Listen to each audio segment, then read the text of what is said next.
नमस्कार दोस्तों, स्वागत है आपका आज के एक नए वीडियो में। दोस्तों, आज हम बात करने वाले हैं गणेश पुराण के बारे में। गणेश पुराण भगवान गणेश की जीवन और गुणों का वर्णन करता है। आज हम इस पुराण के परिचय के बारे में समझेंगे और इसके प्रथम अध्याय को जानेंगे। तो चलिए वीडियो को शुरू करते हैं। दोस्तों, गणेश पुराण भगवान गणेश के जीवन और गुणों का वर्णन करता है। यह पुराण भगवान गणेश की उत्पत्ति, लीलाओं, महिमा और अनेक विभिन्न रूपों का विस्तृत विवरण प्रदान करता है। गणेश पुराण का अध्ययन भगवान गणेश की उपासना और आध्यात्मिक ज्ञान प्राप्त करने के लिए किया जाता है। यह पुराण भक्तों को यह सिखाता है कि जीवन में सफलता और समृद्धि के लिए भगवान गणेश की कृपा और आशीर्वाद कैसे प्राप्त किया जा सकता है। पुराण साहित्य का भारतीय समाज में अत्यंत महत्वपूर्ण स्थान है, क्योंकि इनमें न केवल धार्मिक और आध्यात्मिक विषयों का समावेश है, बल्कि यह मानवीय जीवन के विभिन्न पहलुओं, धर्म, अधर्म, पाप, पुण्य, कर्म और अकर्म का भी विस्तृत वर्णन करते हैं। पुराणों ने भारतीय समाज को जीवन के हर क्षेत्र में मार्गदर्शन प्रदान किया है और ये ग्रंथ समाज को सदैव सही दिशा में चलने की प्रेरणा देते हैं। गणेश पुराण विशेष रूप से भगवान गणेश की महिमा, उनकी लीलाओं और उनकी पूजा से संबंधित है। दोस्तों, गणेश पुराण का अध्ययन और पाठ भक्तों को जीवन के हर क्षेत्र में मार्गदर्शन प्रदान करता है। भगवान गणेश को विघ्नहर्ता माना जाता है, अर्थात वे सभी प्रकार के विघ्नों को दूर करते हैं। उनके आशीर्वाद से भक्तों को समृद्धि, शांति और ज्ञान की प्राप्ति होती है। इस पुराण में गणेश जी की भक्ति, पूजा, विधि और ध्यान का विस्तृत वर्णन किया गया है, जिससे साधक आत्मिक उन्नति और जीवन में संतुलन प्राप्त कर सकता है। गणेश जी की पूजा से संबंधित अनुष्ठानों और व्रतों का भी इसमें उल्लेख है, जिनका पालन करने से भक्तों के जीवन में सुख, समृद्धि और बाधाओं का नाश हो जाता है। दोस्तों, गणेश पुराण में भगवान गणेश की कई महत्वपूर्ण कथाएं शामिल हैं। इसमें उनके अवतारों और लीला की अद्भुत कथाएं वर्णित है, जो यह दर्शाती है कि कैसे भगवान गणेश ने अपने भक्तों की रक्षा की और उन्हें मार्गदर्शन दिया। उदाहरण के लिए, पुराण में भगवान गणेश का जन्म, उनके माता पिता भगवान शिव और माता पार्वती के साथ संबंध और शिवजी द्वारा उन्हें गणाध्यक्ष सर्वप्रथम पूजनीय का आशीर्वाद प्राप्त होने की कथा विशेष रूप से प्रसिद्ध है। इस तरह अनेक अद्भुत चमत्कारों, जैसे राक्षसों का संहार और भक्तों के प्रति उनके प्रेम का वर्णन किया गया है। गणेश पुराण एक दिव्य ग्रंथ है, जो भगवान गणेश की उपासना, उनके चमत्कारिक कार्यों और उनके भक्तों के साथ किए गए कार्यों का अनूठा संगम है। यह पुराण भक्तों के लिए एक गाइड है, जो उन्हें भगवान गणेश की कृपा प्राप्त करने और जीवन के हर पहलू में सफलता प्राप्त करने में मदद करता है। गणेश पुराण का अध्ययन भक्तों के जीवन में आध्यात्मिक उन्नति और समृद्धि लाने में सहायक होता है। तो चलिए दोस्तों, अब हम आगे बढ़ते हैं श्री गणेश पुराण के प्रथम खंड की ओर। प्रथम अध्याय श्री गणेश जी की कथा का आरंभ। प्राचीन काल की बात है। नैमिषारण्य क्षेत्र में ऋषि महर्षि और साधु संतों का समाज जुड़ा था। उसमें श्री सूत जी भी विद्यमान थे।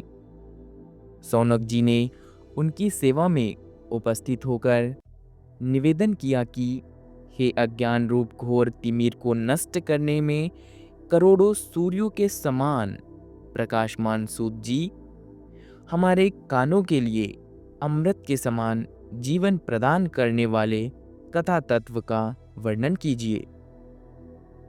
हे सूत जी, हमारे हृदयों में ज्ञान के प्रकाश की वृद्धि तथा भक्ति, वैराग्य और विवेक की उत्पत्ति जिस कथा से हो सकती हो, वह हमारे प्रति कहने की कृपा कीजिए। सौनक जी की जिज्ञासा से सूत जी बड़े प्रसन्न हुए। पुरातन इतिहासों के स्मरण से उनका शरीर पुलकायमान हो रहा था। वे कुछ देर उसी स्थिति में विराजमान रहकर कुछ विचार करते रहे और अंत में बोले, सौनक जी, इस विषय में आपके चित्त में बड़ी जिज्ञासा है। आप धन्य हैं जो सदैव ज्ञान की प्राप्ति में तत्पर रहते हुए विभिन्न पुराणों कथाओं की जिज्ञासा रखते हैं। आज मैं आपको ज्ञान के परम स्रोत रूप श्री गणेश जी का जन्म कर्म रूप चरित्र अवश्य सुनाऊंगा। गणेश जी से ही सभी ज्ञानों, सभी विद्याओं का उद्भव हुआ है। अब आप सावधान चित्त से विराजमान हो और श्री गणेश जी के ध्यान और नमस्कार पूर्वक उनका चरित्र श्रवण करिए। कैसे है वे श्री गणेश जो सभी प्रकार की ब्रह्म विद्याओं को प्रदान करने वाले, अर्थात ब्रह्मा के सगुण और निर्गुण स्वरूप पर प्रकाश डालने और जीव ब्रह्मा का अभेद प्रतिपादन करने वाली विद्याओं के दाता है। वे विघ्नों के समुद्रों को महर्षि अगस्त्य के समान शोषण करने में समर्थ है, इसलिए उनका नाम विघ्न सागर शोषक के नाम से प्रसिद्ध है। मैं उन भगवान श्री गणेश जी को नमस्कार करता हूँ। प्रथम पूजा के अधिकारी श्री गणेश जी। यह कहकर सूत जी कुछ समय के लिए मौन हो गए और फिर बोले, सौनक जी, भगवान गणेश जी ही सर्वप्रथम पूजा प्राप्ति के अधिकारी हैं। किसी भी देवता की पूजा करो, पहले उन्हीं को पूजना होगा। सौनक जी ने निवेदन किया, हे भगवान, हे सूत, सर्वप्रथम यह बताने की कृपा कीजिए कि गणेश जी को प्रथम पूजा का अधिकार किस प्रकार प्राप्त हुआ। इस विषय में मेरी बुद्धि मोह को प्राप्त हो रही है कि सृष्टि रचयिता ब्रह्मा जी, पालनकर्ता भगवान नारायण एवं संहारकर्ता शिव जी में से किसी को प्रथम पूजा का अधिकारी क्यों नहीं माना गया। यह त्रिदेव ही तो सबसे बड़े देवता माने जाते हैं। सूत जी ने कहा, सौनक जी, यह भी एक रहस्य ही है। देखो, अधिकार मांगने से नहीं मिलता, इसके लिए योग्यता होनी चाहिए। संसार में अनेकों देवी देवता पूजे जाते हैं। पहले जो जिसका इष्टदेव होता है वह उसी की पूजा करता है।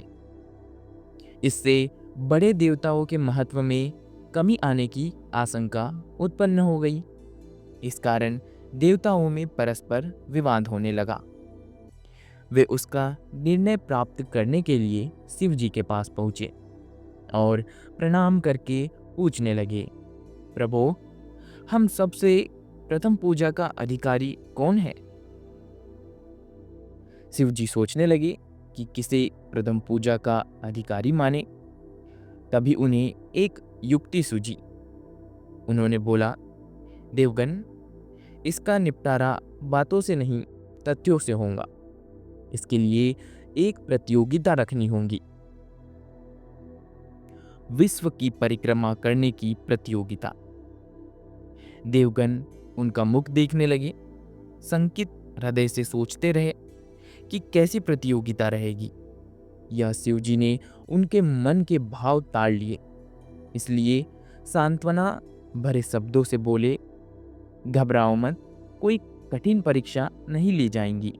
बस इतना ही कि सभी अपने अपने वाहनों पर चढ़कर संसार की परिक्रमा करो और फिर यहाँ लौट आओ। जो पहले लौटेगा वही सर्वप्रथम पूजा का अधिकारी होगा। अब क्या देरी थी, सभी ने अपने अपने वाहन पर चढ़कर दौड़ लगाई। दौड़ पड़े संसार का चक्कर लगाने। किसी का वाहन गजराज था तो किसी का सिंह, किसी का भैंसा तो किसी का मृग, किसी का हंस तो किसी का उल्लू, किसी का अश्व तो किसी का श्वान।